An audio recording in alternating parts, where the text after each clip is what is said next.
Bismillahirrohmanirrohim. Assalamualaikum warahmatullahi wabarakatuh. Alhamdulillah, segala puji bagi Allah Tuhan semesta alam yang telah memberikan kita nikmat, iman, Islam, dan kesehatan.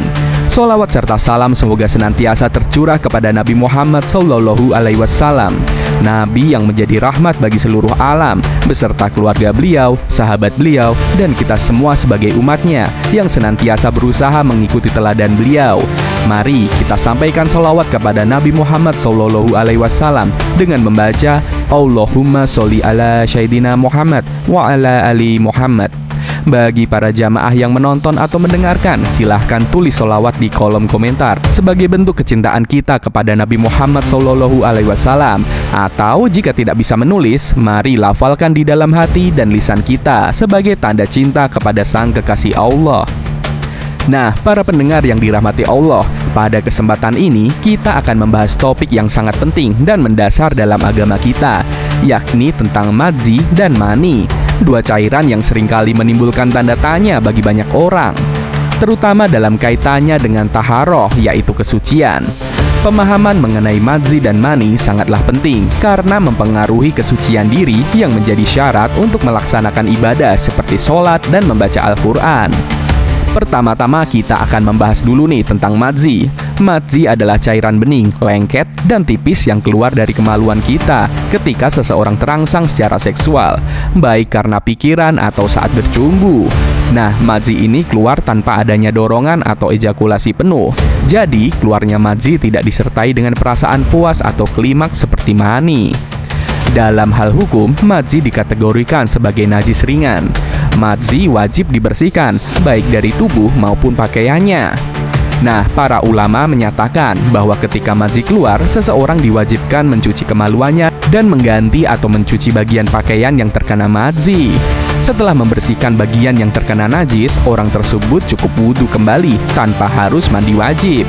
Nah, sebagai contoh nih, ada satu riwayat yang menyebutkan bahwa Ali bin Abi Thalib, sepupu sekaligus menantu Rasulullah SAW, pernah mengalami keraguan ketika ia sering mengeluarkan madzi. Ali bertanya kepada Nabi Muhammad SAW, "Wahai Rasulullah, aku ini sering keluar madzi, apa yang harus aku lakukan?" Rasulullah SAW kemudian menjawab, "Cucilah kemaluanmu dan berwudulah." Hadis riwayat Bukhari dan Muslim. Ini menunjukkan bahwa meskipun madzi adalah najis, cukup dibersihkan dengan mencuci kemaluan dan berwudu. Hal ini memperlihatkan betapa Islam sangat memperhatikan kebersihan, tetapi tetap memberikan kemudahan dalam menjaga kesuciannya. Sekarang kita bahas madzi dan puasa. Nah, untuk masalah puasa, keluarnya madzi tidak membatalkan puasa loh. Mengapa demikian? Karena madzi keluar bukan sebagai tanda orgasme atau ejakulasi yang disengaja, melainkan merupakan reaksi ringan dari rangsangan syahwat. Namun meskipun keluarnya madzi tidak membatalkan puasa, kita dianjurkan untuk menjaga pandangan, pikiran, dan diri kita dari hal-hal yang dapat menimbulkan syahwat, apalagi saat sedang berpuasa. Mengenal mani dan hukumnya. Berikut kita akan membahas tentang mani. Mani adalah cairan yang keluar dari kemaluan pada seseorang saat seseorang tersebut mencapai puncak hasrat seksual atau orgasme. Cairan ini biasanya kental, berwarna putih atau kekuningan pada lelaki, dan biasanya keluar dengan memancar atau disertai dengan dorongan. Dalam kasus wanita, mani juga bisa keluar, meskipun bentuk dan ciri-cirinya bisa berbeda loh dari pria. Berdasarkan hukum Islam, mani dianggap sebagai cairan yang suci. Artinya, secara zat, mani bukanlah najis. Tetapi jika mani keluar dari tubuh, maka seseorang diwajibkan untuk mandi besar atau mandi junub. Mandi junub ini bertujuan untuk mengembalikan kesucian seseorang sehingga dia bisa melaksanakan ibadah seperti sholat, puasa, dan membaca Al-Quran. Jadi perbedaan utama antara madzi dan mani dari sisi taharoh adalah bahwa keluarnya mani membutuhkan mandi wajib, sementara keluarnya madzi cukup dibersihkan dengan wudhu saja. Kisah Nabi Muhammad SAW terkait mani. Ada sebuah kisah menarik nih tentang cara Nabi Muhammad SAW dalam memperlakukan air mani yang mengajarkan kita bahwa mani dianggap suci. Dalam sebuah hadis yang diriwayatkan oleh Aisyah radhiyallahu anhu, disebutkan bahwa pernah suatu ketika baju Nabi Muhammad SAW terkena air mani. Dalam kondisi demikian, Rasulullah tetap mengenakan baju tersebut nih dan melakukan sholat setelah menggosok atau mencuci bagian baju yang terkena air mani. Aisyah pernah berkata, "Aku pernah mencuci pakaian Rasulullah Shallallahu Alaihi Wasallam yang terkena mani. Kemudian beliau memakainya untuk sholat." Hadis riwayat Bukhari dan Muslim. Riwayat ini mengajarkan kita bahwa mani memang suci, tetapi meskipun suci, membersihkan atau menghilangkan mani yang menempel pada pakaian tetap dianjurkan, terutama jika hendak digunakan untuk ibadah. Hal ini mencerminkan betapa pentingnya menjaga kesucian dan kebersihan di dalam tubuh. Apalagi kalau mau ibadah. Nah, ini nih hubungan mani dan puasa. Dalam hal berpuasa, keluarnya mani memiliki hukum yang berbeda dibandingkan madzi. Jika mani keluar karena sebab yang disengaja, seperti berhubungan suami istri, masturbasi, atau menonton sesuatu yang memancing syahwat, maka hal tersebut membatalkan puasa. Namun apabila mani keluar tanpa disengaja, seperti dalam keadaan mimpi basah, maka puasa tidak batal. Seseorang muslim tetap melanjutkan puasanya dan hanya diwajibkan untuk mandi besar. Terus apa sih perbedaan detail antara madzi dan mani? Para pendengar yang dirahmati Allah, mari kita lihat secara ringkas perbedaan antara madzi dan mani agar kita tidak bingung dalam menerapkan taharoh yang benar. 1. Sifat cairan. Madzi cenderung bening, lengket, dan tidak deras.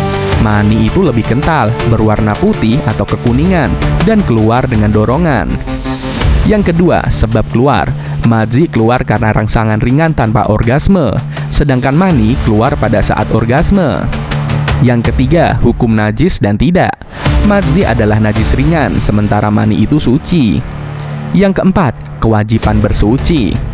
Madzi cukup disuci dengan wudhu, sedangkan mani mengharuskan mandi junub.